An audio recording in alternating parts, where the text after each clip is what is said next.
de la pathologisation du jeu d'argent et de hasard et vers une prévention écologique du risque. On est très heureux d'accueillir Thomas Amadieu, Méanier Désiré-Blé et Nicolas Mollet. Et on va commencer cette première intervention avec Thomas Amadieu, qui est associé professeur à l'ESCA School of Management à Shanghai, qui va nous parler de l'analyse comparative entre le modèle chinois et le modèle français. Alors, je ne sais pas si Thomas Amadieu est avec nous. Si. Bonjour, À vous. est-ce que vous m'entendez? Oui, parfait. Vous avez 20 minutes. Merci pour votre invitation. Je suis très heureux de prendre part à cette journée d'études. La présentation que je vous propose aujourd'hui reprend des travaux qui sont parus dans la revue Sciences du jeu et en grande partie reprend également les éléments qui ont été présentés dans une conférence, la colloque de l'ACFAS récemment. Donc, pour ceux qui étaient présents également, certains éléments sont un peu redondants et je m'en excuse. Alors, la présentation que je propose s'intitule donc « Les dynamiques de construction du consommateur responsable » et je propose une comparaison entre l'addiction au jeu en Chine et en France. Alors, la raison pour laquelle je me suis intéressé à cette question de la Chine, c'est premièrement parce que je suis de fait en Chine actuellement. Donc, je vous parle de la Chine. Donc, il est possible qu'il y ait un petit décalage dans le temps, un petit décalage du son, mais ça semble assez bien fonctionner. Et ce qui m'a intéressé en me décentrant comme ça, en ayant un regard depuis la Chine, c'est deux choses. En fait, c'est tout d'abord le fait que ce qui frappe, c'est l'expansion mondiale du marché des jeux d'argent et l'absolue omniprésence du jeu, quel que soit le lieu où on se trouve, donc qui peut dans un premier temps s'envisager comme une forme de signal qu'il s'agit d'une forme d'invariant humain, mais dans le même temps, ce qu'on constate également, c'est que l'industrie du jeu, à proprement parler, s'est considérablement développée. Donc on a un marché qui est désormais essentiellement partagé entre des grands groupes privés, des grands groupes capitalistes. On l'a vu également en France, puisque l'extension du marché avec la privatisation de la FDJ s'est développée en France également. Mais c'est le cas dans un très grand nombre de pays, un nombre croissant de pays. Et dans le même temps, et bien évidemment, le paradoxe ou pas, on va le voir, c'est que cette expansion devient aussi un enjeu social majeur, puisqu'on sait, désormais c'est très bien établi, que l'industrie du jeu, la commercialisation du jeu, en fait, s'appuie sur les joueurs les plus intensifs, les joueurs rencontrant des problèmes, les joueurs problématiques, quel que soit le vocabulaire qu'on emploie. Donc l'industrie du jeu est par essence, en quelque sorte, une exploitation des pertes de ces joueurs-là. Donc, fondamentalement, il y a une tension. Et cette tension, elle est encore renforcée par le fait que l'impôt prélevé à partir du jeu, si on veut, les prétendus bénéfices pour la collectivité de l'existence d'une forme légale de jeu, va être en même temps en quelque sorte, de façon prouvée, une cause d'inégalité. On sait que les jeux d'argent creusent les inégalités sociales, les inégalités en termes de santé. C'est un facteur désormais de plus en plus prouvé d'aggravation de la pauvreté. En somme, pour faire simple, ça représente un coût net pour la société et c'est un enjeu en termes de justice sociale. Donc, ce qui est intéressant, c'est de voir cette tension qui existe et en même temps de comprendre quelles sont les conditions de possibilité de l'existence de ce marché mondial. Et ce qui évidemment est ce que personne n'ignore, hein, c'est que ce marché peut exister et dans sa contradiction peut exister grâce aux jeux responsables qui offrent une sorte de compromis à peu près idéal, de solution de consensus permettant à la fois au marché de s'étendre et puis en même temps de rassurer sur sa capacité à prévenir le risque, à le maintenir, à le contenir comme ça. Donc le jeu responsable, comme vous le savez, il est de toute façon, dès l'origine, hein, par les concepteurs du modèle de Renault, il est dès l'origine conçu comme un modèle de collaboration avec l'industrie, qui s'assortit d'un certain nombre de mesures que doivent mettre en place les opérateurs de jeu pour appliquer un certain nombre de politiques permettant de limiter le risque, comme des programmes d'auto-exclusion, proposer aux joueurs de fixer des limites sur ces pertes, etc. Donc tout cet ensemble dès le début, ce jeu responsable conceptualisé a été conceptualisé en partenariat avec l'industrie, puisque les chercheurs à l'origine de cet article, de ce modèle, sont eux-mêmes, collaborent régulièrement avec l'industrie. Donc ce jeu responsable, il est intéressant et il est particulièrement puissant et opérant, ce qui fait qu'on le voit, on voit une sorte de globalisation du jeu responsable et en fait l'extension mondiale du marché. Quand l'industrie du jeu conquiert un nouveau marché dans un nouveau pays, elle utilise la rhétorique du jeu responsable pour rassurer. Donc c'est véritablement un peu à la façon de l'industrie du tabac, hein, qui utilise la notion de la cigarette light, par exemple, ou l'alcool, l'industrie de l'alcool qui a proposé ce type d'idée qu'on peut consommer de façon responsable, de façon raisonnable, et maîtriser sa consommation. Donc tout ça permet une extension du marché.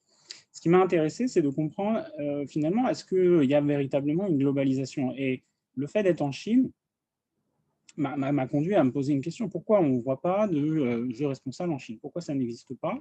Est-ce qu'il n'y aurait pas finalement une absence de convergence ou des limites à la convergence des modèles de régulation du jeu? Et finalement, quand on regarde, si on se décentre un peu et qu'on regarde ce qui se passe dans le monde, on s'aperçoit que la notion de jeu responsable est moins la norme qu'on le pense, et elle est moins finalement répandue qu'on peut le croire. Donc j'ai essayé de comprendre, en fait, je suis parti de ce principe-là, de ce questionnement, pour me demander quelle serait en fait la généalogie du joueur responsable, d'où ça vient. Le modèle a une sorte d'ambition à l'universalité, mais est-ce qu'il n'y aurait pas des dynamiques transculturelles, la construction d'une norme de marché? En gros, je me suis demandé quelles étaient les conditions de possibilité de l'existence d'un marché mondial du jeu, puisqu'un marché n'existe pas en soi, ce n'est pas naturel le marché. Le marché, c'est le produit d'un ensemble de décisions, c'est le produit d'une économie politique, et donc comment on construit et comment le jeu responsable participe de cette construction.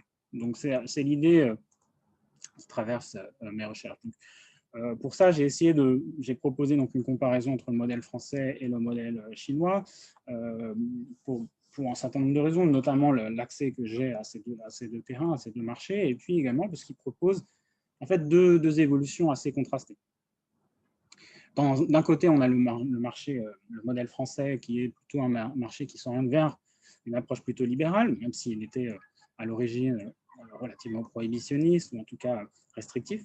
Il évolue vers un modèle du risque, ou un modèle libéral, et puis le marché chinois, le modèle chinois qui paraît plutôt restrictif, où on va le voir, le jeu responsable n'a pas encore imprimé.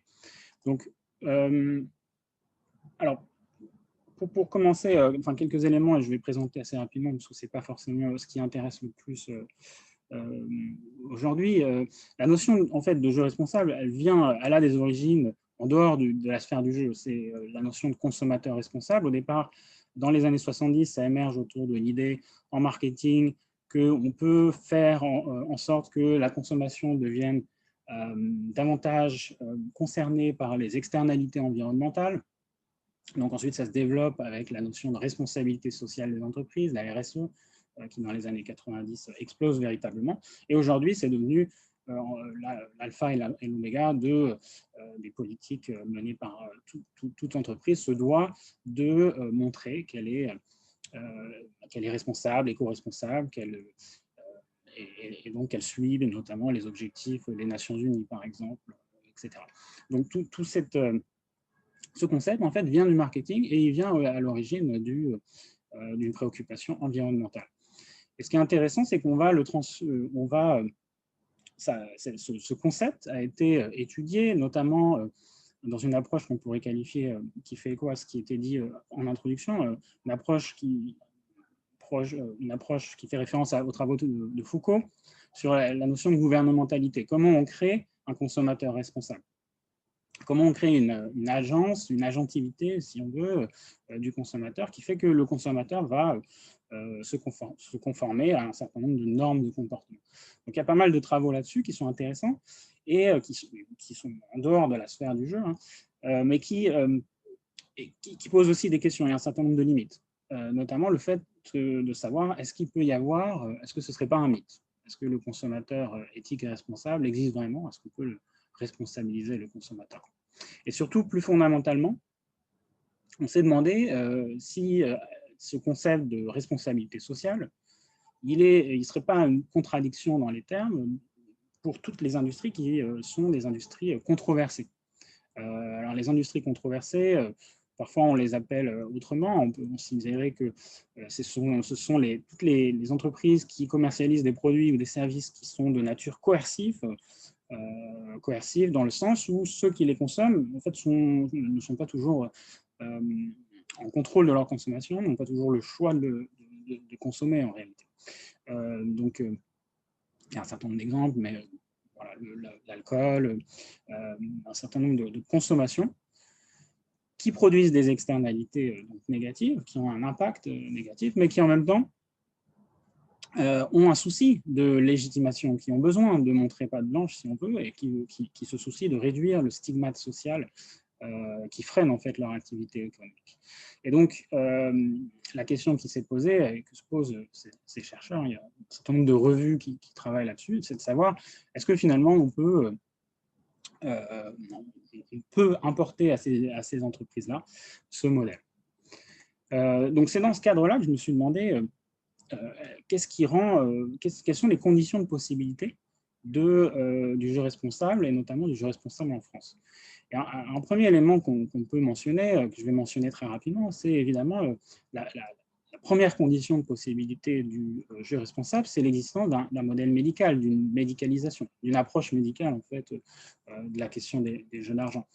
Donc on sait qu'en France, le modèle a été importé en grande partie de ce qui se faisait aux États-Unis, puis au Québec, au Canada francophone, et a été favorisé par l'existence d'une offre intellectuelle assez complète. Donc, on a pu importer des outils de diagnostic, un certain nombre de critères qui ont facilité l'importation et transformé le regard, facilité la médicalisation en France. Si on compare à la Chine, c'est intéressant de voir qu'il y a un certain nombre de freins qui ont bloqué cette médicalisation. Notamment le fait que les scientifiques chinois et la psychiatrie chinoise s'est construite en grande partie en réaction à l'influence américaine. Donc, on a un certain nombre de réticences. Et la Chine s'est d'ailleurs dotée de son propre système de classification des troubles mentaux, donc avec ses spécificités.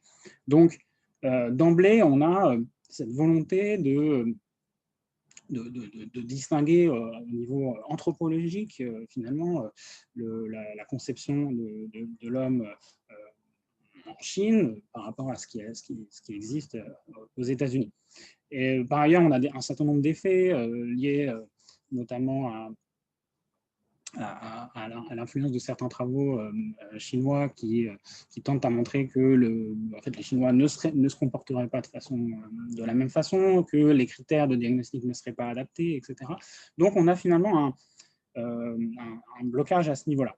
Par ailleurs, on a une absence relative de financement de la part de l'industrie et de la part de l'État sur ce sujet. Et donc ça, c'est une question importante, un frein important à la médicalisation qui est assez fondamental, on va y revenir. Alors en France, cette médicalisation, elle a pu déboucher sur le jeu responsable. Et le jeu responsable, on a un certain nombre d'éléments là-dessus, de travaux qui montrent bien que le jeu responsable, c'est l'adaptation de ce modèle médical, c'est l'adaptation pour, dans une sorte de compromis, et de la part de l'industrie, de la Française des Jeux en particulier. Donc, la Française des Jeux va être la première entreprise à véritablement mettre des politiques de jeux responsables en place, et elle offre un certain nombre de bénéfices qui ont déjà été présentés par ailleurs, hein, notamment le fait qu'on transfère la responsabilité sur le consommateur. Il me semble que Émeric avait mentionné ce point-là. Donc, on a un transfert de responsabilité qui est fondamental et qui constitue en fait l'intérêt principal du jeu responsable. C'est ce qui permet, c'est une sorte de solution post-politique qui permettrait de calmer les tensions et offrirait des bénéfices pour l'industrie. En Chine, le cadrage est complètement différent, et notamment la principale raison en est que la Chine reste prohibitionniste. Donc on a une volonté de restreindre absolument le jeu d'argent. Il existe 2 loteries d'État. Ces loteries d'État proposent un nombre relativement réduit de jeux, assez peu attractifs. Les points de vente de l'industrie, enfin de ces 2 loteries sont particulièrement peu séduisants. Bon, il existe bien des cartes à gratter, un certain nombre de jeux, mais ils sont très, très... Enfin, tout est fait pour limiter la consommation. En même temps, c'est des loteries qui pèsent énormément, qui représentent, en raison de la taille de la population, qui représentent des volumes considérables et qui sont également une façon de lever un impôt. Malgré tout, la Chine, on le sait, la Chine, c'est aussi Macao, c'est aussi Hong Kong, 2 exceptions et majeures, puisque c'est des lieux où il existe une offre de jeux évidemment pléthorique, mais qui sont vraiment complètement canalisés en quelque sorte. Et donc le marché est réduit à ces 2 exceptions, mais par ailleurs, le reste de la Chine continentale est complètement hermétique au marché. On reste dans une situation strictement monopolistique d'État. Et donc, ce qui est mis en avant, ça va être la lutte contre le jeu, la lutte contre la cybercriminalité, avec tous les outils qu'on connaît, hein, de renforcement des contrôles, de sophistication des outils numériques de surveillance de la population, voilà, y compris dans ses formes les plus violentes ou les plus brutales, hein, notamment, j'ai des exemples comme ça en tête d'entreprises qui sont dans le e-sport et qui, parce qu'elles ont développé des partenariats à l'étranger avec des entreprises de paris sportifs, se retrouvent incarcérés et avec les pires problèmes du monde, tout simplement parce qu'il y a cette volonté d'exercer un contrôle extrême, un contrôle total sur ce jeu d'argent en Chine. Alors, le paradoxe, en quelque sorte, enfin, est-ce que c'est un paradoxe, c'est que le jeu est profondément ancré dans la culture chinoise. On sait que quand on vit en Chine, le jeu est partout, les parties de cartes sont partout, le mahjong est partout. En famille, on joue de l'argent et on joue des sommes, rarement des sommes très importantes, mais on joue. Mais ce qui est intéressant, c'est qu'en revanche, le jeu comme marché, le jeu comme activité commerciale, comme source de profit, au sens capitaliste du terme, est absolument empêché et tout à fait réprouvé par les autorités et en partie sans doute par la population. Pourquoi? Parce que notamment, il y a cette idée que le jeu va être associé historiquement à un certain nombre de vices importés de l'étranger. Donc, il y a une crainte d'une éventuelle épidémie d'addiction comportementale qui sera importée de l'étranger. Donc, il y a cette crainte-là, cette crainte aussi d'une harmonie sociale qui serait rompue par le joueur. Donc, on a encore une vision qui est assez morale du jeu et un certain hermétisme à la notion médicale de joueurs problématiques. C'est d'autant plus surprenant que dans le même temps, les jeux vidéo sont eux-mêmes considérés, les jeux vidéo à l'inverse, sont médicalisés. Mais là où ça devient moins surprenant, c'est que la Chine ambitionne de développer le e-sport, de développer les jeux vidéo et un marché, développer ses champions nationaux, exporter ses jeux vidéo, etc. Donc, finalement, le jeu responsable dans le domaine du jeu vidéo, ça présente un intérêt. Ça permet au marché d'afficher, ça permet au marché de déployer le marché tout en affichant la responsabilité.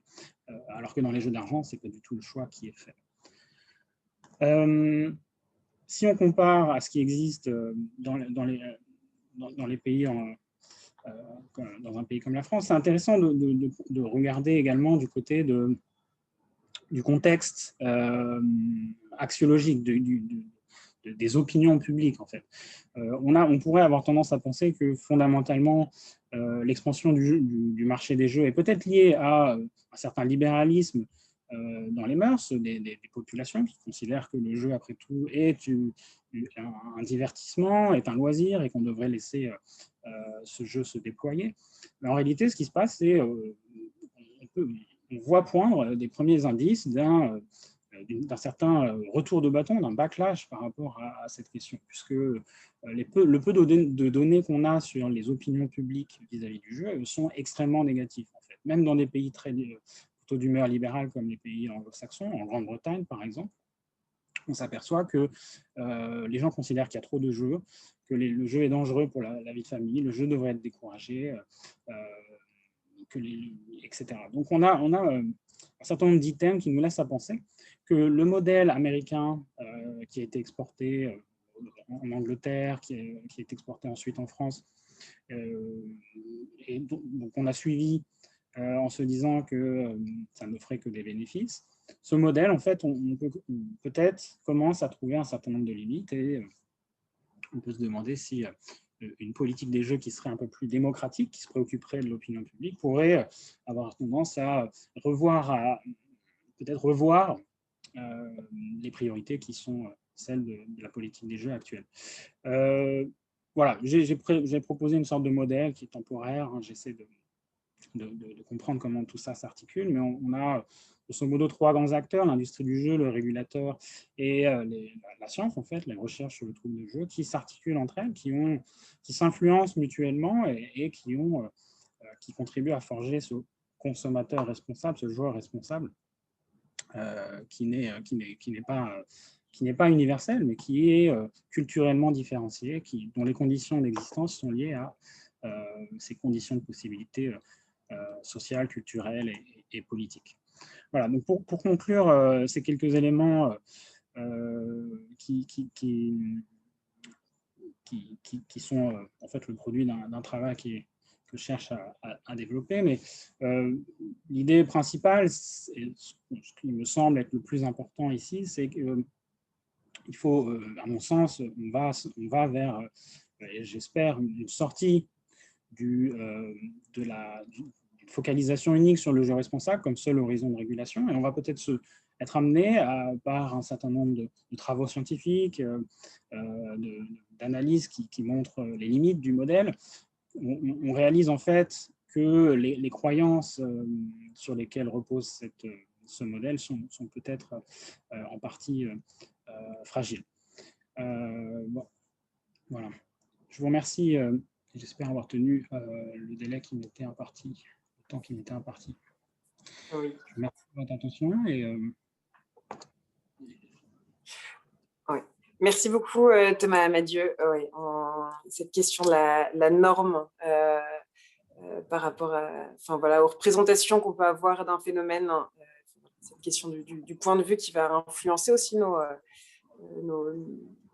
qui va avoir une influence sur la société tout entière finalement, et les risques et les limites que ça peut engendrer après dans une société. On va passer maintenant avec la présentation de Méanier Désiré Blé, qui est enseignant-chercheur en sciences de l'éducation au ministère des Sports en Côte d'Ivoire. On va parler maintenant de l'éducation des revendeurs, un élément central dans l'approche écologique de la prévention des risques d'addiction aux jeux d'argent et de hasard en Côte d'Ivoire. Voilà, c'est à vous. Merci bien à tous. Merci d'abord à Madame Lise Bourdin pour l'initiative déjà, et ainsi qu'à tous les intervenants. Le domaine des JAH est pour moi pratiquement nouveau. ce n'est a priori pas mon domaine d'intervention. Ce n'est qu'à l'occasion de cette journée d'études que j'ai décidé avec des collègues sociologues de travailler sur cette thématique. Et je suis très heureux de participer à cette journée d'études parce que je vois que finalement, c'est tout à fait dans la droite ligne de mon domaine. Alors, l'intitulé de ma communication, c'est l'éducation des revendeurs, élément central dans l'approche écologique de la prévention des risques d'addiction au JAH en Côte d'Ivoire. Je me permets de vous déranger de 2 minutes. Est-ce que c'est possible pour vous d'augmenter la taille de l'écran mettre en jour le diaporama? Je me permets, comme je le disais à Marie sur le chat, en fait, je crois qu'on peut tous élargir la fenêtre de présentation en tirant le petit, comment dire, en écartant les intervenants sur la droite. Ça élargit la fenêtre de présentation et le PowerPoint, du coup. Je me permets de le dire. Donc, je ne sais pas si l'intervenant peut le faire lui-même, mais on peut le faire, nous, chacun de notre côté. J'y arrive pas, apparemment. On va se concentrer sur ce que vous nous dites. C'est parfait. Okay. C'est compris. Alors, en introduction, il s'agit d'une étude exploratoire avec pour objectif de relever les politiques de prévention des risques d'addiction au JAH par la LONASI. La LONASI qui est le régulateur officiel, l'opérateur en situation de monopole concernant les jeux d'argent et de hasard en Côte d'Ivoire. Alors, l'objectif est bien de relever des indicateurs pouvant nous permettre d'asseoir une prévention écologique au risque d'addiction. C'est en quelque sorte un état des lieux des différentes politiques de prévention.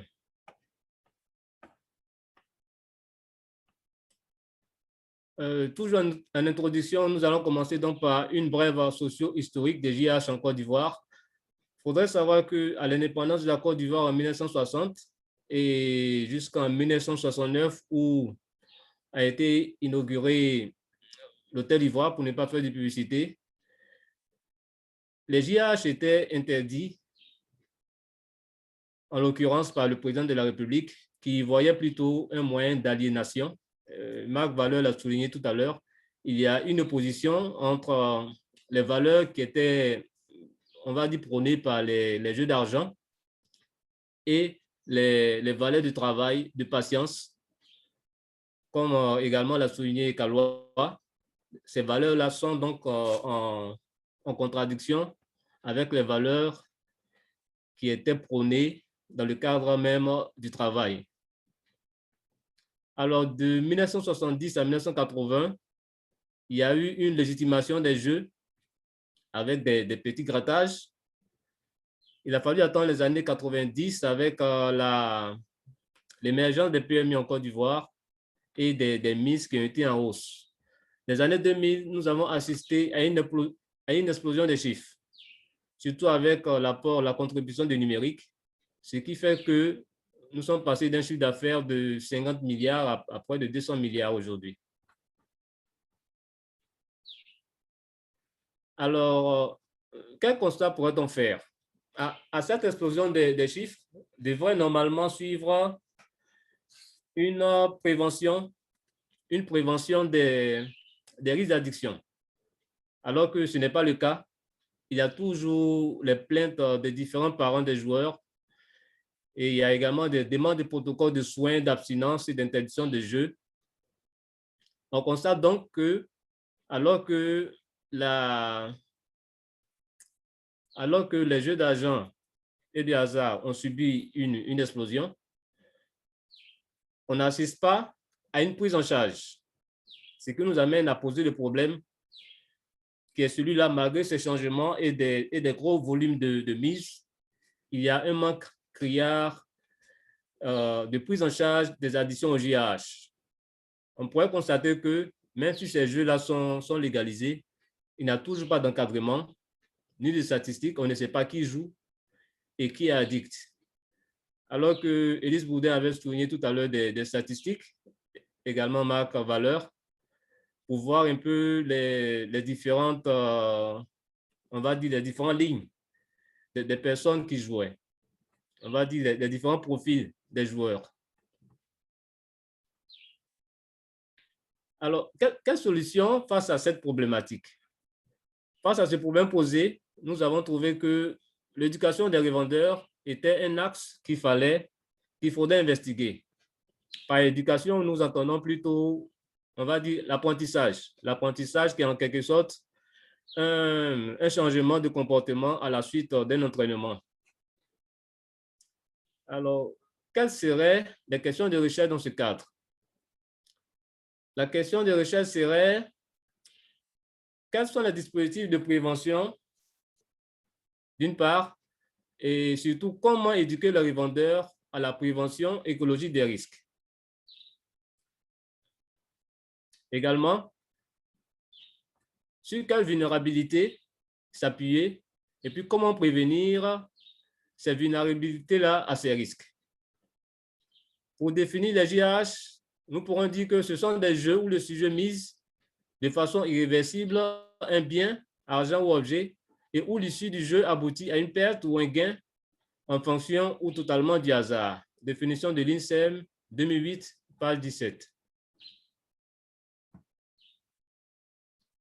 Au niveau même de la prévention, toujours se référant à la définition de l'INSEM en 2008, elle agit sur les facteurs de risque. Il y a le cas où elle est antérieure à l'apparition des problèmes et le cas où également où les problèmes existant déjà, elle en réduit donc les méfaits. Pour la LONASI, Loterie nationale de Côte d'Ivoire, le jeu est un processus à plusieurs étapes.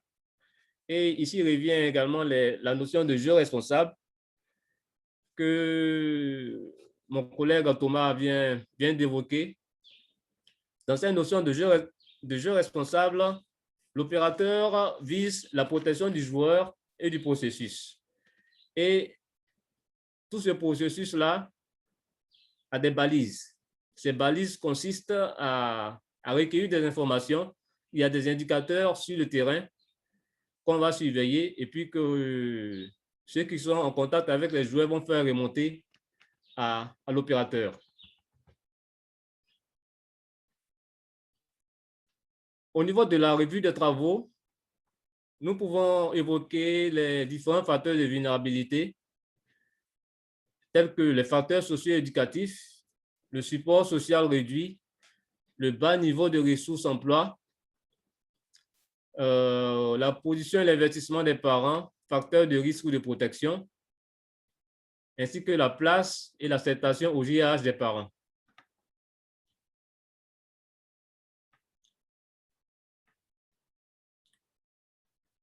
Mais nous, comme l'a dit également M. Valeur, nous comptons également investiguer la place des jeux dans la société traditionnelle et culturelle en Côte d'Ivoire.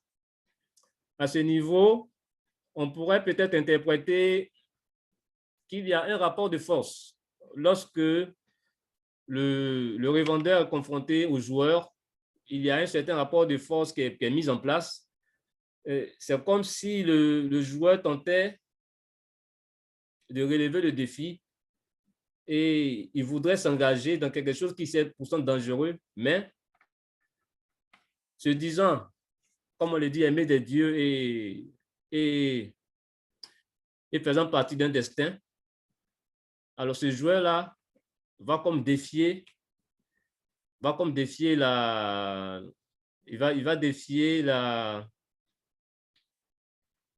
l'avenir. Si nous pouvons parler comme ça, il va défier la providence. Comme théorie en vigueur, comme théorie à questionner, nous avons les normes de la qualité, la pensée réflexive de Chon, ainsi que les théories de l'influence sociale. Au niveau de la méthodologie, comme nous l'avons dit en début, il s'agit d'une étude exploratoire. Alors, les instruments, c'est plutôt l'observation directe dans le cadre de l'enquête exploratoire, mais également des entretiens semi-dirigés et des questionnaires, aussi bien avec les concessionnaires, les revendeurs, les joueurs et évidemment même les dirigeants même de l'opérateur en situation de monopole.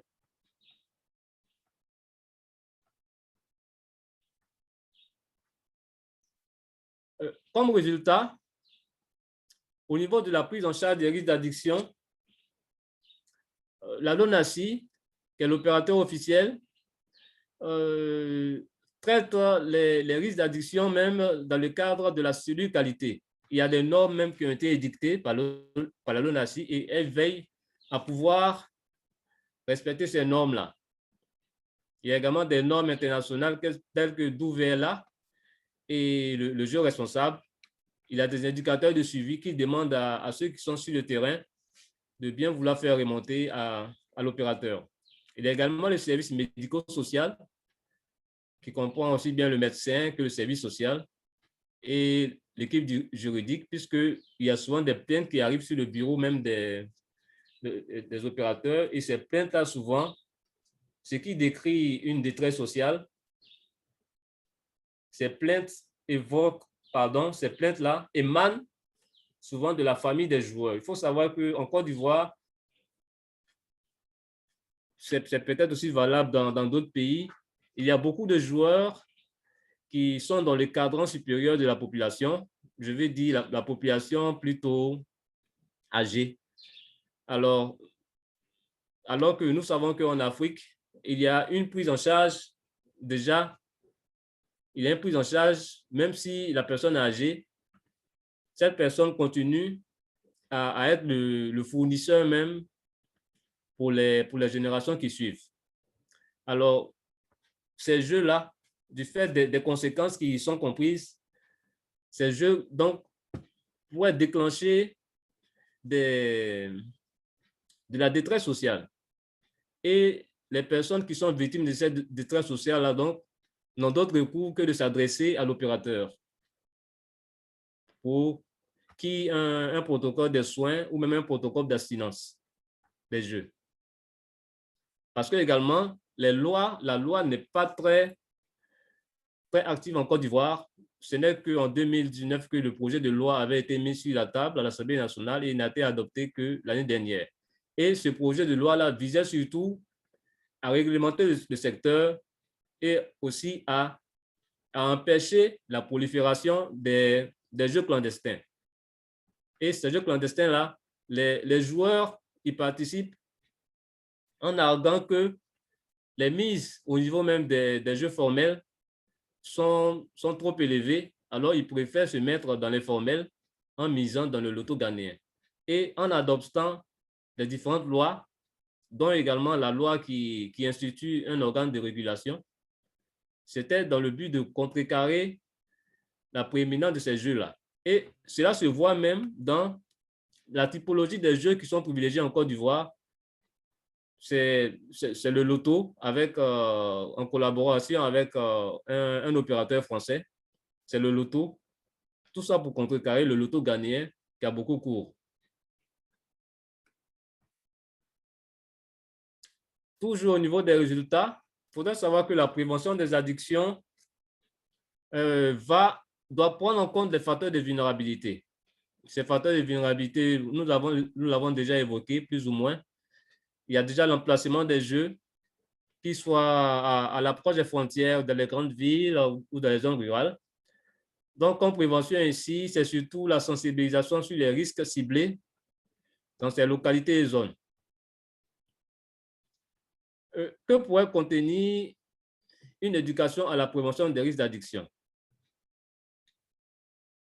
On pourrait dire qu'une éducation à la prévention des risques pourrait contenir une connaissance et la gestion des émotions, des témoignages, le repérage des indicateurs de suivi, parce que c'est en voyant les conséquences qu'auraient les jeux sur les personnes que les revendeurs pourraient éventuellement, non seulement parce qu'ils n'ont pas le droit d'intervenir, parce que l'opérateur ne leur donne pas ce droit-là d'intervenir.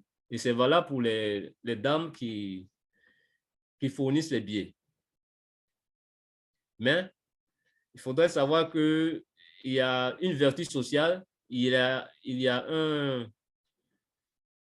une vertu sociale déjà à être en contact direct avec les joueurs.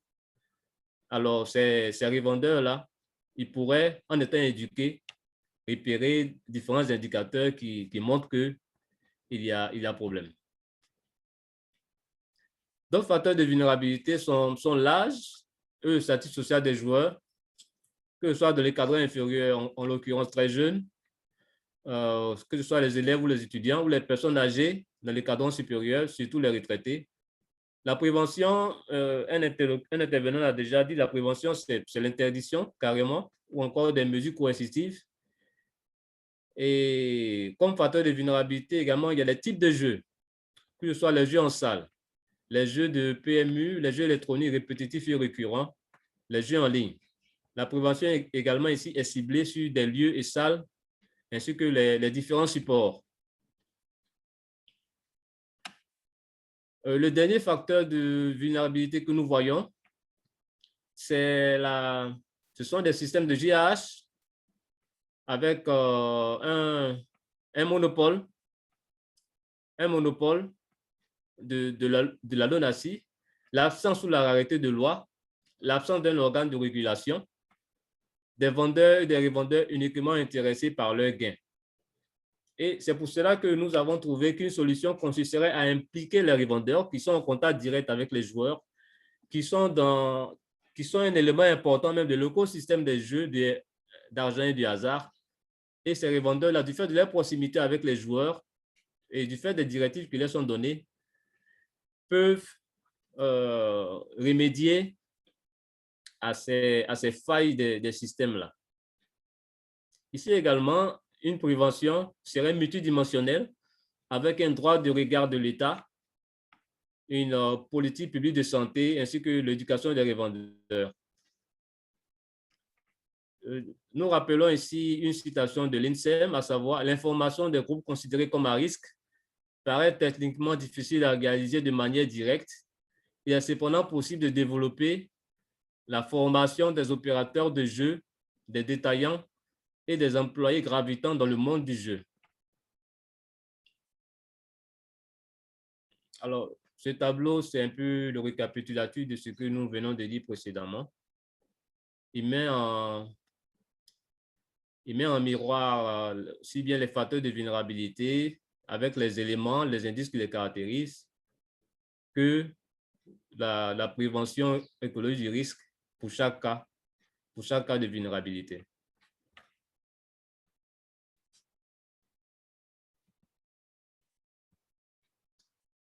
Comme discussion, c'est un point à investiguer. J'ai également pris bonne note des processus ordaliques que monsieur le socialiste, monsieur Valeur, professeur Valeur nous a fait partager. Donc, il faudrait également voir le jeu du point de vue culturel et traditionnel. En conclusion, la prévention au risque des addictions n'est pas pleinement effective en Côte d'Ivoire, en dépit de nouvelles lois pour réglementer le secteur en adoptant une loi pour la création d'un organe de régulation, pourtant indispensable afin de tenter de maîtriser les vulnérabilités à ces risques.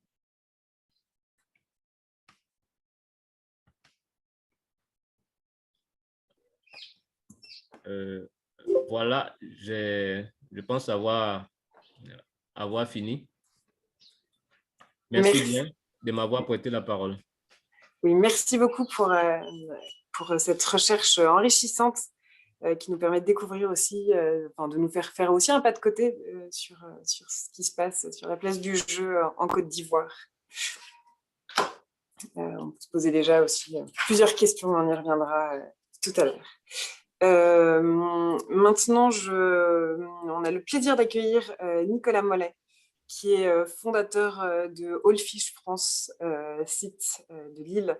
Il va nous présenter son dispositif et nous parler de son expérience.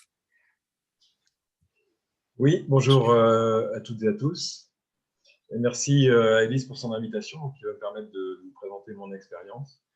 Une expérience de joueur. Donc, qui date de 30 ans, donc 30 ans de jeu, avec un début, des démarrages, des premières expériences en paris hippique, le tiercé du dimanche, devenu ensuite le quartet puis le quintet, et puis surtout quasi quotidien. Du jeu en ligne ensuite, par la suite, l'évolution des technologies, parallèlement du pari sportif, et accessoirement un peu de jeu de grattage. Voilà un panel assez large de pratiques du jeu. Mais c'est surtout le casino et puis ensuite le jeu en ligne qui m'ont amené à de graves difficultés, à la fois financières, bien sûr, mais aussi psychologiques. Alors, financièrement, j'ai connu les interdictions bancaires, les saisies, le surendettement. Et psychologiquement, des difficultés de socialisation, au moins 2 dépressions, dont la dernière m'a conduit à une hospitalisation en septembre 2020. C'est récemment donc. Un séjour en clinique qui a été salvateur, puisque depuis cette date, je ne joue plus aux jeux d'argent, aux jeux de hasard, notamment grâce à l'écoute aussi en parallèle d'une psychologue qui m'accompagne encore aujourd'hui.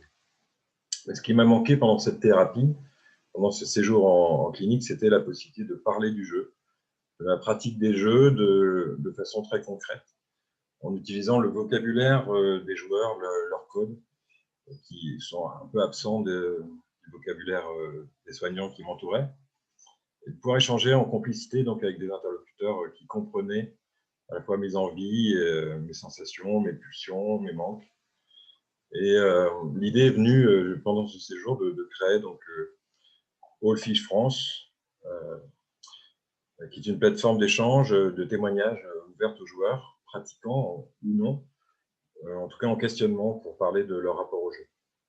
Et c'est donc là qu'est née l'idée d'AFF, All Fish France, donc c'est All Fish. Le F, c'est qu'une question de droit parce que All Fish était pris, donc j'ai rajouté France, mais bon, il n'y a pas de signification particulière. Il faut donc retenir plutôt All Fish. Et donc j'ai commencé à écrire mon propre témoignage. Et là, je vais partager l'écran pour vous montrer concrètement à quoi ça ressemble. Voilà, je pense que tout le monde le voit bien. Voilà. J'ai commencé donc à écrire mon propre témoignage sous forme de texte assez court. Il faut que je fasse, excusez-moi, je fasse défiler.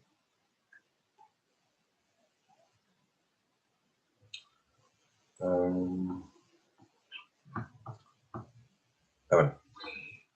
Donc, sous forme de textes qui sont assez courts, des témoignages, donc des souvenirs, des chroniques de joueurs, donc, sous forme d'un blog, baptisé donc All Fish. Bon, chacun aura compris ici la signification de All Fish, donc fish, une appellation qu'on utilise beaucoup au poker, qu'on pourrait traduire en français par pigeon. Donc, All Fish pour, en 2 mots, bien faire comprendre que nous, joueurs, nous sommes tous des fiches, finalement, et donc nous sommes tous perdants, que les seuls véritables gagnants au jeu d'argent sont les exploitants et les opérateurs d'établissement ou les sites de jeux en ligne sur lesquels nous jouons. Donc, voilà à quoi ça ressemble. Une série de sujets qui sont classés par thème, des podcasts, des interviews, des articles de presse, des critiques de livres. Ça a été évoqué, il y a beaucoup de littérature et beaucoup de films aussi, donc, qui sont en lien avec l'univers du jeu et qui sont présentés sur le blog. Il y a également donc un forum à destination des joueurs en difficulté ou en questionnement. C'est une plateforme d'échange. C'est aussi une façon de soutenir et d'écouter les autres joueurs. Et moi, ça m'aide aussi beaucoup personnellement dans cette démarche pour mon propre parcours. Personnellement, c'est très, très utile aussi pour moi. Donc, on trouve ce forum. Sur ce forum, c'est quand même difficile d'avoir des joueurs. C'est un peu la difficulté que j'ai rencontrée, c'est que les joueurs, en général, ils sont heureux de leur sort, ils sont rarement en questionnement. Et la démarche, l'initiative que j'ai prise, est quelquefois, même on me l'a dit, qualifiée d'une démarche de loser finalement. Et donc, C'est difficile de convaincre, mais malgré tout, je ne suis plus le seul à publier. Petit à petit, de nouveaux témoignages viennent agréger donc, les miens et enrichir le contenu d'Offiche.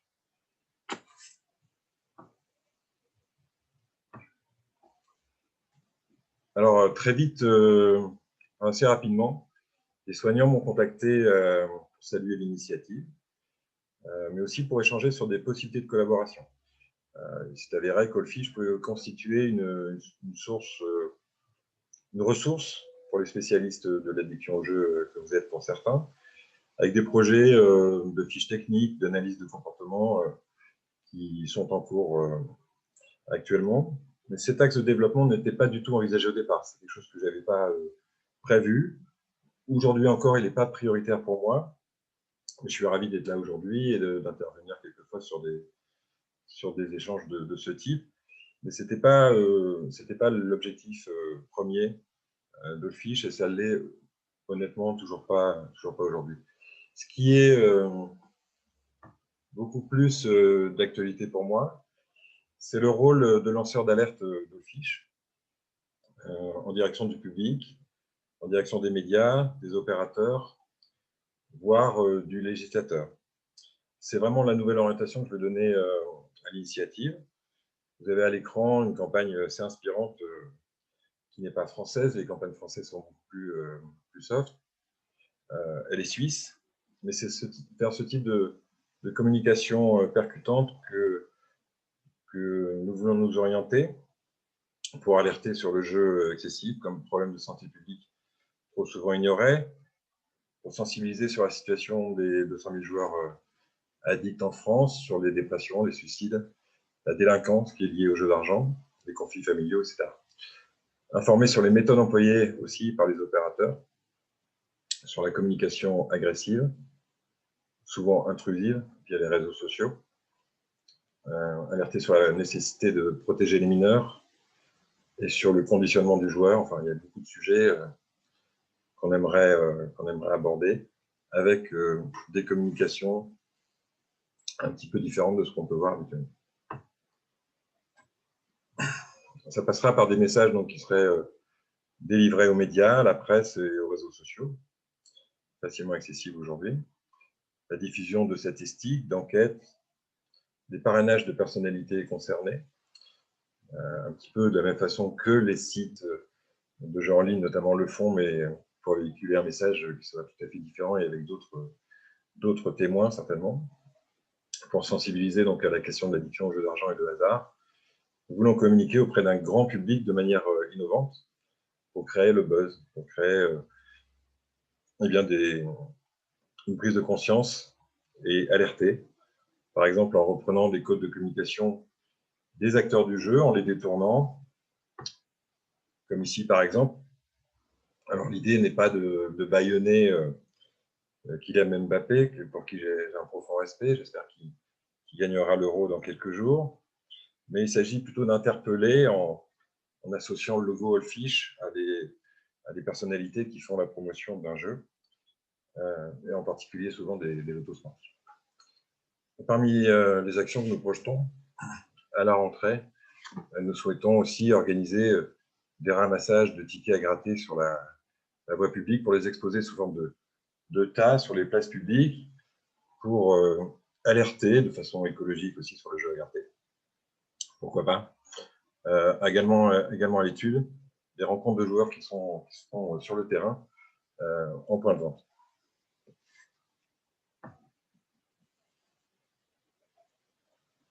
Alors, ce type d'action, ça pourra nous permettre d'ouvrir les débats sur un réel encadrement de la publicité pour les sites de jeux en ligne notamment, mais plus largement pour, entre guillemets, pour une loi E20 du jeu qui pourra limiter l'expression publicitaire et promotionnelle des opérateurs.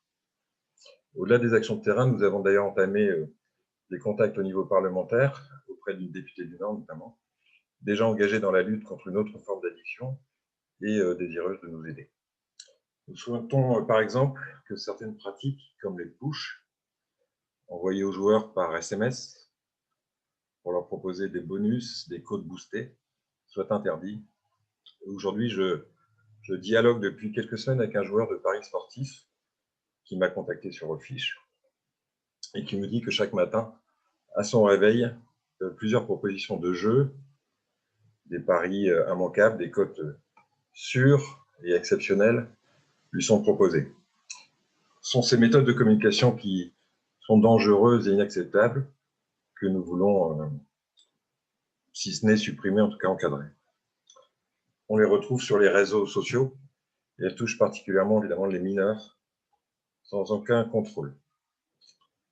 Quelques autres exemples. Ici, on voit un gagnant du jeu cash de la Française des Jeux, en bas à gauche. C'est une photo qui est reprise dans la presse, on en voit beaucoup, ce genre de photos dans la presse locale, qui relate la chance et le bonheur du gagnant, qui gère un article qui est en soi une publicité efficace pour l'opérateur, sans qu'aucun message d'avertissement concernant le jeu ne soit accolé à l'article.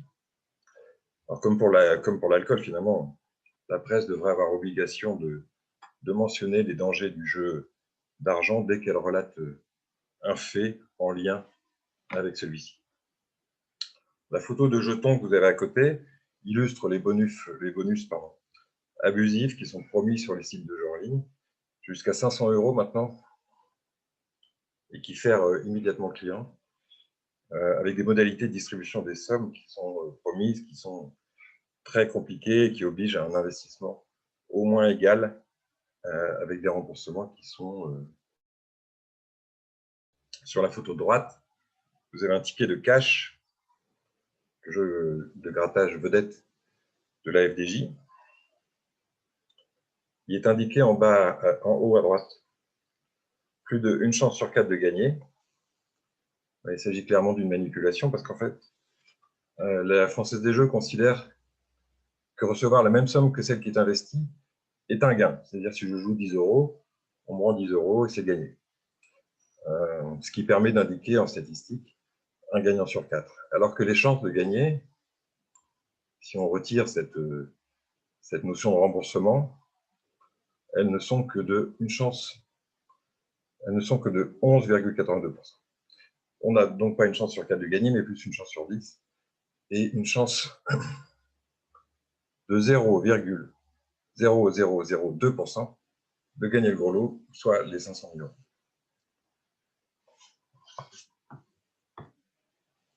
Alors, je pense qu'il faut donc protéger le joueur de ces messages qui sont incitatifs, et nous demandons aussi le respect, tout simplement, du joueur. C'est-à-dire qu'on arrête de le considérer comme une vache à lait, capable d'avaler n'importe quel du prix, sans résistance. Donc il faut le protéger en retenant, par exemple, sur la photo de gauche, vous avez le jeu Amigo, le jeu des cafés, c'est Casino du pauvre. La crise sanitaire Covid a éloigné les tickets. Aujourd'hui, les tickets ne sont plus sur les tables, il faut les demander. Et je pense que ça, par exemple, on pourrait poursuivre dans cette voie, parce que devoir demander un bulletin de jeu au tenancier, ça constitue une première barrière de protection. Il faut donc cesser de conditionner le joueur, comme dans les casinos, les vrais, ceux-là, avec leur mise en scène assourdissante, flashy, la création voilà. Il est permis.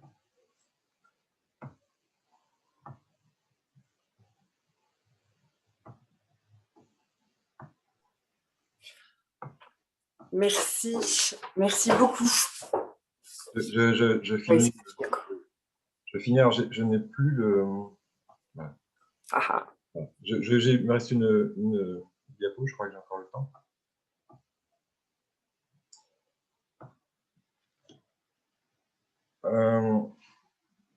Oui, donc voilà, le casino, donc avec ces techniques de labyrinthe pour perdre le client, etc. Le verre offert au client gagnant pour le retenir quand il est sur le point de partir, etc. Donc, ce sont ces méthodes qu'il faut sans doute encadrer là encore, voire supprimer. Sur Internet, les ficelles sont encore plus grosses, avec les parties à 2 millions € qui sont affichées notamment par l'UNAMAC, des formules expresso avec des roues qui déterminent le gain potentiel, qui sont particulièrement addictives. Moi, j'en étais victime. Si j'ai encore 2 secondes, je voudrais vous parler du GoMojo, qui est la plateforme de jeux gratuits en ligne. C'est une plateforme où on ne joue pas d'argent et on peut en gagner. Si on accepte de visionner une vidéo avant chaque jeu, c'est la publicité qui finance les lots. Seulement sur une publicité sur 2, c'est une publicité pour des produits de la Française des Jeux. Et donc on amène progressivement des gens qui sont là pour ne pas miser d'argent, on les amène au véritable jeu d'argent avec les conséquences que ça peut engendrer. Voilà, je vous remercie pour votre attention et je vous invite à découvrir le site, vous verrez donc tout ça. Je précise quand même que FF est un collectif indépendant qui désire désireux de le rester. Nous sommes soutenus par aucun acteur du jeu, aucune fondation, nous ne recevons aucun fonds public. Et si vous voulez participer à nos actions, ou si vous voulez nous soutenir, vous pouvez aller sur le site et acheter le t-shirt que je porte. J'ai vu que je n'étais pas le seul à le porter aujourd'hui, qui permettra de financer les futures actions du mois de septembre. Je vous remercie. Merci beaucoup, Nicolas Malassi. C'est vraiment, vraiment inspirant. Au sein du GRED aussi, on est dans toutes ces réflexions sur la place du père. Et c'est ce que vous disiez aussi, à un moment, votre point de vue à vous, entre pères, entre joueurs, il est important aussi et ça nous enrichit beaucoup. Merci. Si on reprend un petit peu les questions, il y avait des petites questions qui étaient posées au tout début, des questions pour Thomas Amadieu. Alors j'en ai deux pour commencer. Existe-t-il un lien entre une perception du risque chez le joueur et un modèle de prévention? Alors vous nous aviez déjà présenté votre modèle du jeu, mais justement ce modèle de prévention, est-ce que vous pourriez nous en dire un petit peu plus? Et voilà, une autre question de Madame Descarpentes qui nous parlait du principe de responsabilité en santé publique en matière de prévention qui était lié au modèle nord-américain et de la philosophie de l'éducation, une pensée en termes de justice sociale et d'un modèle d'éducation, d'empowerment utile au développement du capitalisme.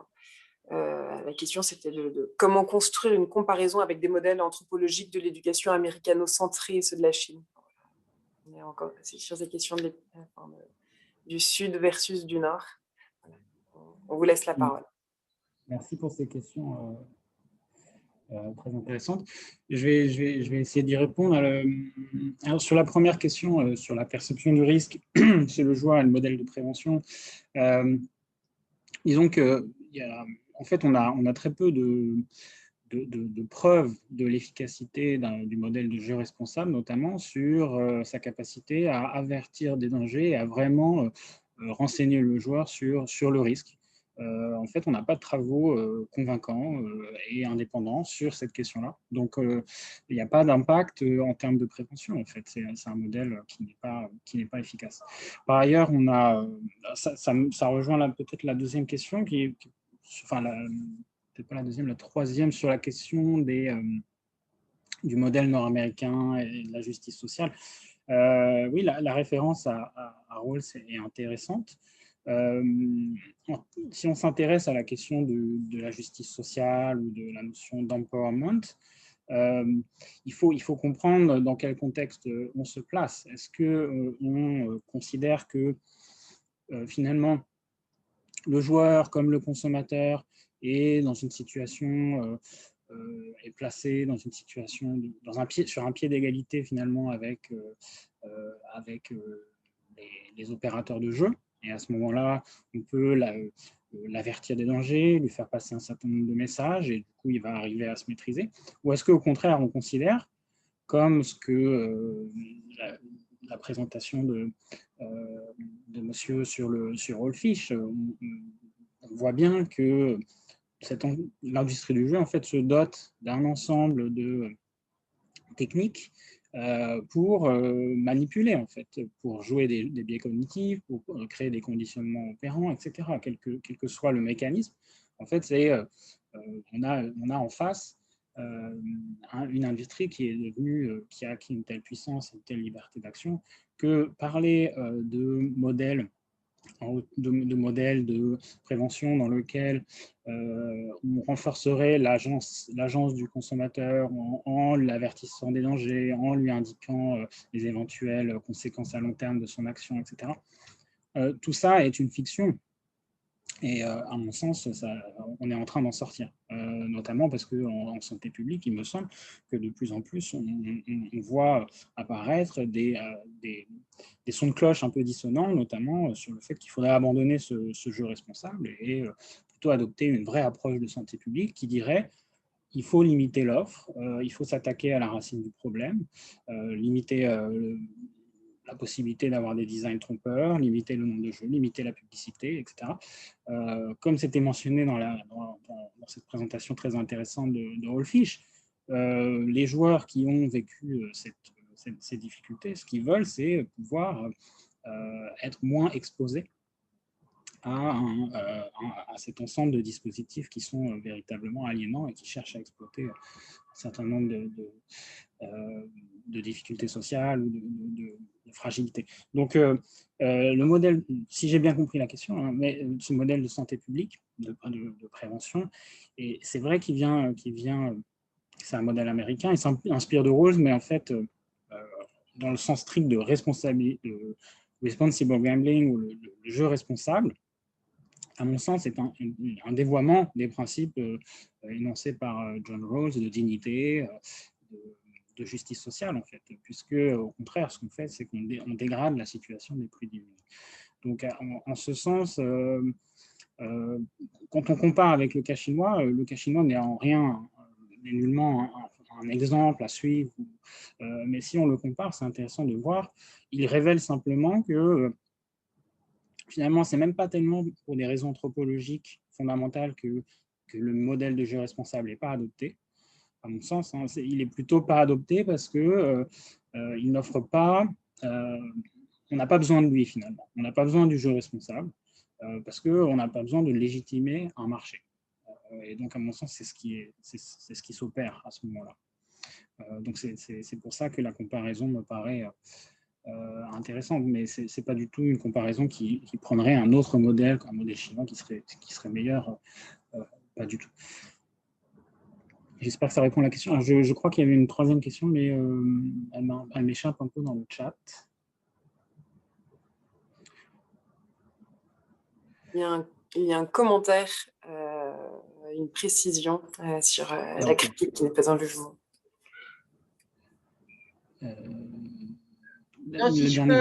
Si je peux intervenir, oui, en tout cas, merci pour cette précision. En fait, quand on fait des comparaisons, moi, je suis toujours très sensible aux questions, évidemment, de la manière dont on va les penser au plan théorique, au plan méthodologique et par rapport au modèle, hein, bien évidemment, que l'on va utiliser. Et on sait très bien que c'est des gros débats qu'on a de toute façon à l'université, en particulier en France en ce moment, qui est ces grands débats entre l'universalisme et l'universel.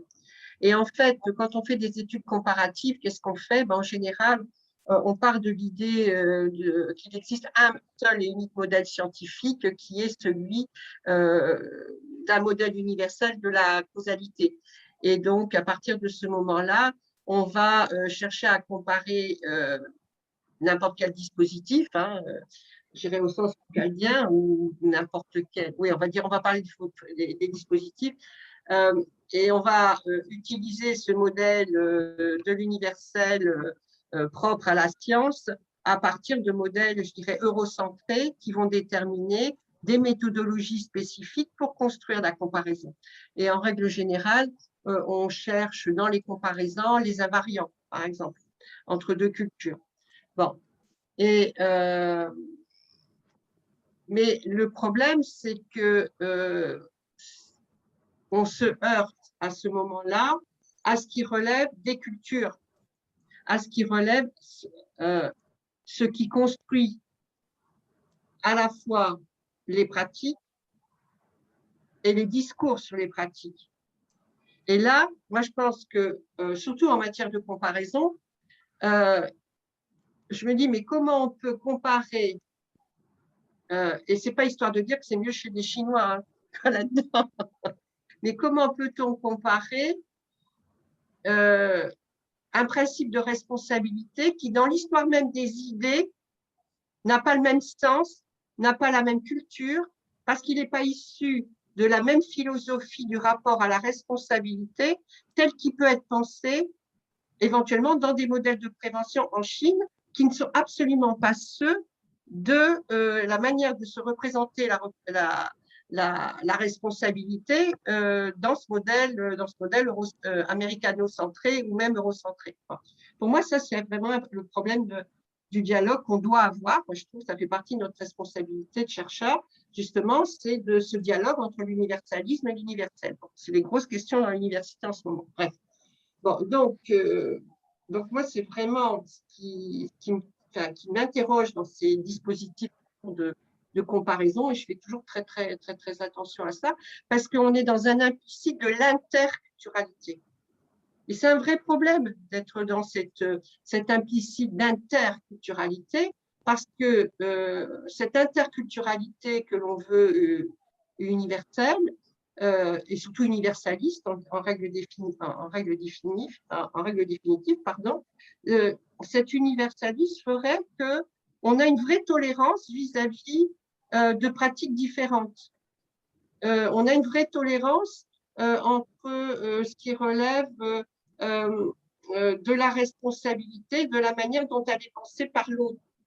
Mais en fait, on le définit pas, cette interculturalité. Et en définitive, qu'est-ce qui fait lien? Qu'est-ce qui peut faire lien dans ces approches comparatives? Qu'est-ce qui peut faire lien? La question n'est peut-être pas de faire lien d'ailleurs, c'est simplement de montrer qu'il y a des différences. Bon, ça peut être intéressant.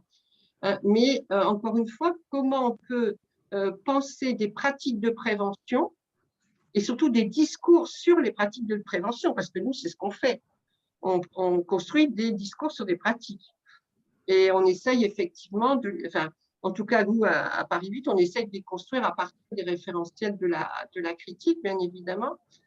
Parce que si on regarde les principes éthiques de la santé publique selon les modèles américains, on est effectivement dans le principe de responsabilité, principe d'autonomie, de bienveillance, de non-malfaisance et de commun. Bon. Mais est-ce qu'on retrouve ces principes de responsabilité en matière de prévention dans les politiques de santé publique en Chine? Ben ça, je ne sais pas. Alors, est-ce que toi, tu as des informations là-dessus? Merci pour toutes ces précisions. C'est vrai que le débat, c'est beaucoup d'éléments très éclairants et je pense qu'ils vont nourrir mes réflexions futures. Effectivement, approfondir cette question-là, cette notion de, effectivement, épistémologique, cette question épistémologique liée à la culture, effectivement, qu'il faut encore creuser. Mais sur la question, il y a beaucoup de points que vous abordez qui sont vraiment qui sont assez cruciaux. Certains posent question sur la question notamment de la science. Est-ce qu'il faut avoir une approche relativiste? Moi, j'aurais plutôt tendance à penser que on a un certain nombre de critères scientifiques qu'on cherche collectivement à établir, qui ne sont pas seulement… c'est vrai qu'il peut y avoir des effets de domination du monde anglo-saxon qu'on connaît, mais malgré tout, il y a un certain nombre de critères. Moi, de ce point de vue-là, je suis assez popérien et je pense qu'on peut avoir un certain nombre de critères qui nous permettent d'atteindre quelque chose comme… qui s'approche, qui aille dans la bonne direction. Et les Chinois, en ce sens, jouent complètement ce jeu-là. Ils ne sont pas dans une approche complètement relativiste. Même si c'est vrai que j'ai mentionné les aspects de psychiatrie, on cherche à lutter contre l'influence américaine. Mais le jeu, c'est qu'en même temps, ils essaient d'être le plus scientifique possible. Bon, avec certaines limites. On l'a vu récemment sur d'autres questions, donc ils ne sont pas complètement sceptiques par rapport à ça.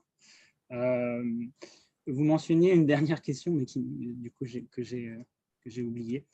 Il me semble sur la question de la… pardon, ça m'échappait, votre dernière question. Vous m'aviez posé une question et j'ai oublié de… Ben, je ne sais plus non plus parce que j'étais distraite par le bruit à l'extérieur.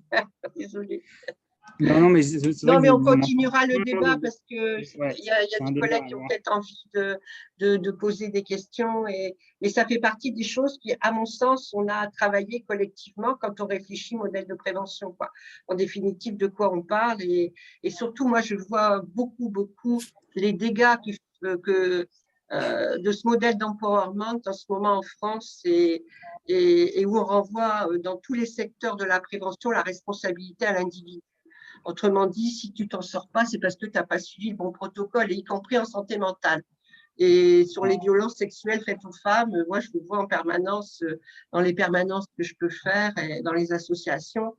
Et c'est dramatique, hein, les effets de l'empowerment, on renvoie cette responsabilité et tu n'as pas développé ton estime de soi comme il fallait, donc c'est un vrai problème, quoi. Donc tu vas jouer, donc tu ne seras pas bronzé, donc tu seras trop grosse sur la plage et donc tu vas forcément développer des conduites addictives, quoi. Donc là, on a des vraies questions, à mon avis, à se poser. Mais bon, oui, effectivement, on a beaucoup de choses à partager. C'est tout l'objectif aussi de cette rencontre, c'est de pouvoir mettre en dialogue différents points de vue. Et encore merci aux uns et aux autres de le faire. Et puis merci pour ce beau témoignage qu'on a eu de notre collègue Nicolas, parce qu'on voit bien comment… Vous voyez, ça c'est tout le problème de la science. On a toujours, et puis je vais finir là-dessus, on a toujours considéré, surtout dans la recherche de ces modèles de causalité, qu'il n'y a pas la place du sujet qui construit la recherche. Il n'y a pas la place du sujet puisqu'on observe des faits. On observe des faits et donc il n'y a pas de place pour l'observateur, il n'y a pas de place à la subjectivité de l'observateur au nom de la neutralité scientifique. Bon, mais là, on voit bien toute l'importance de travailler avec les expériences. Quand on entend ce que nous a dit Nicolas Mollet, c'est fondamental de pouvoir réfléchir à nos modèles de prévention en intégrant l'expérience des sujets, en intégrant en fait ce qu'on appelle les addicts. Enfin, moi déjà là, les effets, enfin, la littérature nous montre bien, mais les effets du diagnostic, et ça aussi Michel Foucault, il nous dit très bien, mais il nous dit, mais attention aux processus de subjectivation qui sont construits par les diagnostics. Parce qu'en définitive, on finit par répondre aux attentes.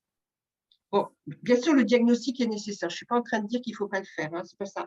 Mais pour le sujet nommé addict, et tout comme pour le sujet qui est nommé décrocheur à l'école, tout comme pour le sujet qui est considéré comme handicapé, il va construire des processus de subjectivation identitaire pour en définitive répondre aux attendus comportementaux dans la société.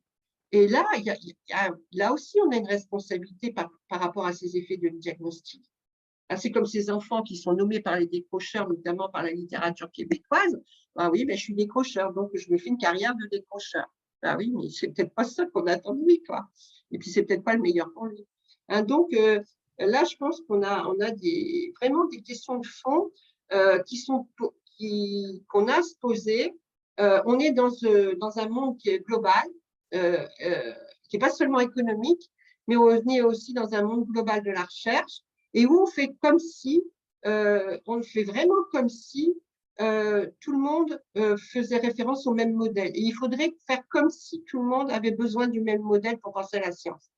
Quand on travaille avec d'autres pays, on se rend compte que ce n'est pas ça du tout, d'où l'importance, à mon avis, de réfléchir aux mots qu'on utilise, aux concepts qu'on utilise, et ça peut se faire qu'en tenant compte de l'expérience, à la fois des personnes qui font l'objet de la recherche, qui font l'objet de la pratique, mais aussi les sujets que nous sommes aussi, nous, en tant que chercheurs. Il me semble. Mais encore une fois, c'est des débats importants et qu'on aura, j'espère, la possibilité de continuer. Et c'est les mêmes questions que j'aurais eu envie de poser à notre collègue en Afrique, là, parce que c'est les mêmes questions qu'on se pose, bien évidemment. Voilà. Merci, en tout cas, Inès, de ce lien que vous faites entre les uns et les autres. Merci pour toutes ces questions qui sont tellement enrichissantes. Ça fait du bien de se retrouver pour des colloques, même si les conditions sont particulières, mais ça fait du bien de se questionner comme ça. Une dernière question, Pierre. Tu posais une question, est-ce que tu veux intervenir? Et n'hésite pas à te présenter avant. Oui, je peux bien. Tout à fait. Donc, alors du coup, je suis Pierre Taquet, je suis docteur en psychologie, chercheur au CHU de Lille. Donc, je développe des recherches sur les addictions aux jeux d'argent et jeux vidéo, donc particulièrement en recherche clinique sur l'évaluation et la prise en charge. Et du coup, et puis je fais partie aussi d'un binôme jeu, comme certains de mes collègues aujourd'hui, avec de la prise en charge autour des addictions au jeu. Alors, en fait, c'est ce que je voulais rebondir avec Thomas Amadien, c'est bien ça. Eh bien, c'est vraiment dans la continuité de ce que vous venez de dire, mais j'aimerais qu'on discute de 2 exemples. C'est en effet comment vraiment pouvoir avoir une comparaison optimale alors que tout le modèle de prévention, comme on vient de le dire, est centré sur l'individu, alors qu'il semble, j'habite pas en Chine, hein, c'est vous qui allez nous le dire, il semble que l'individu n'a pas du tout la même place en fait dans certaines des sociétés, et par rapport à la Chine, ça me semble évident. Alors je me trompe peut-être totalement, peut-être que tout a changé également. Et la deuxième chose, en fait, ce qui me saute aux yeux avec l'idée de la Chine, mais je dirais de pas mal de pays d'Asie, c'est en fait l'imprégnation du culte, en fait, l'imprégnation du culte et de pratiques de religion, même si on n'est ni croyant ni pratiquant. On sait bien que nos sociétés, n'importe quelle société, a quand même été influencée par ses croyances et ses religions. Et là, en fait, il y a une chose pour moi fondamentale, c'est que en Chine, j'ai l'impression qu'on ne voit pas du tout la place du hasard, la place du jeu ne peut pas pour moi avoir la même place. Pourquoi? Parce que il y a quand même une grosse influence tout simplement du yiking. Le yiking, en fait, qui est un aspect aussi divinatoire où on va invoquer eh bien, le passé, le présent et l'avenir. Alors, c'est sur la base du hasard, quoi, hein, c'est-à-dire avec les baguettes, on va pouvoir se transposer, essayer de répondre à certaines questions actuelles. Maintenant, ça se fait aussi avec des pièces, donc on est dans du pur jeu de hasard, hein, on lance des pièces de pile ou face. Alors, je dis ça, c'est pas, voilà, c'est pas comme chez nous où on va aller voir de la divination. Non, ça n'a rien à voir. En Asie, alors moi, je l'ai vécu plus du côté japonais, où à tous les coins de rue, on peut trouver, enfin dans les grandes villes, on peut trouver des temples où on invoque le hasard, où on peut convoquer ce hasard, et ça fait partie de la culture. Ça fait partie de cette manière de percevoir la vie et le futur. Donc voilà, je me dis, c'est quand même des facteurs pour moi extrêmement importants que l'on ne peut absolument pas comprendre, en fait, je pense, de notre point de vue. Enfin, pour moi, j'en suis persuadé. Et du coup, en fait, il faudrait vraiment des personnes spécialisées en Chine, chinois, qui connaissent bien leur culture, en fait, pour vraiment comprendre ce qui se joue là.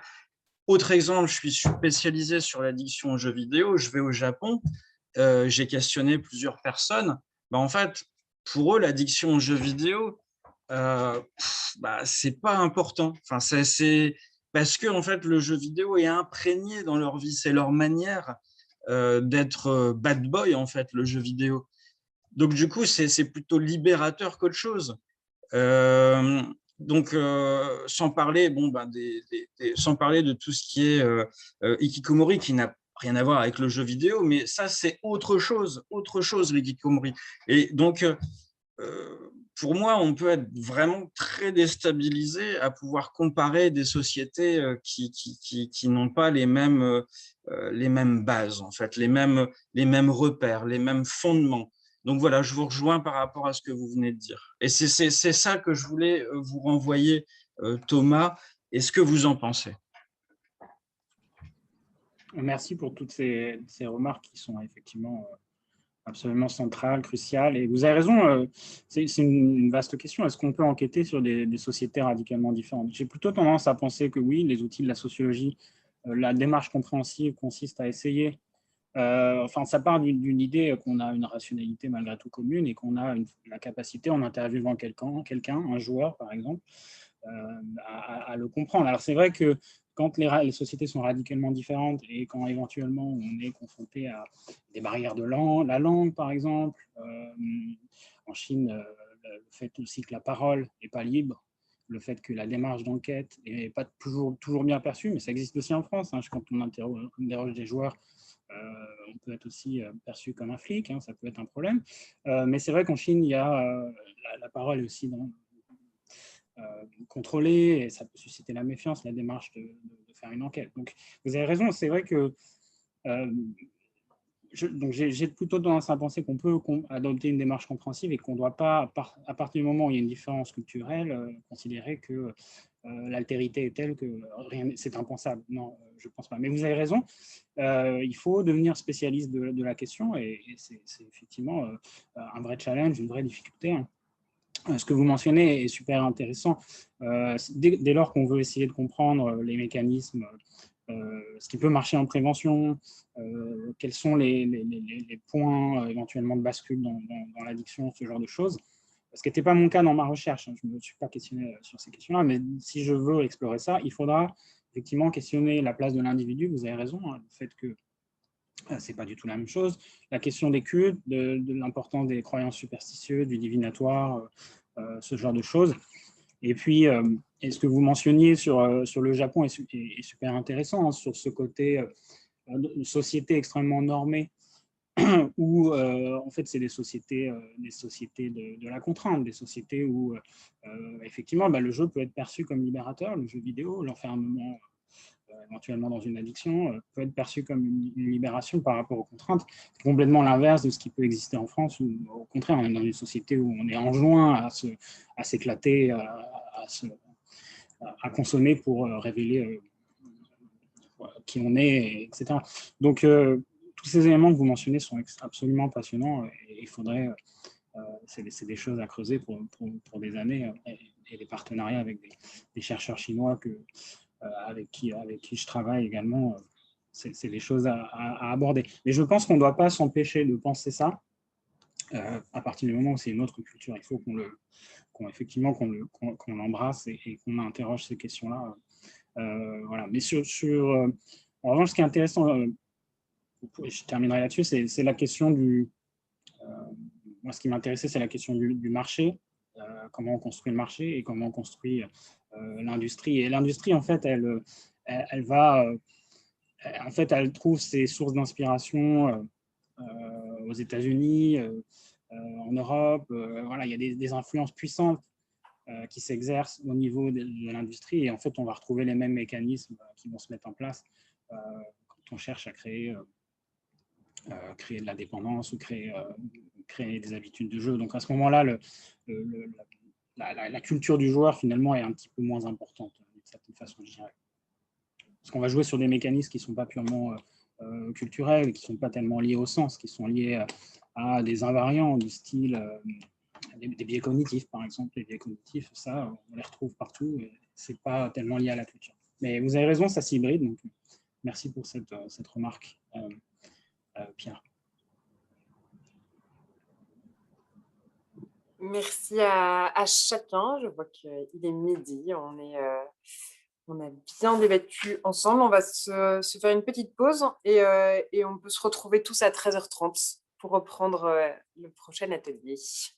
À tout à l'heure.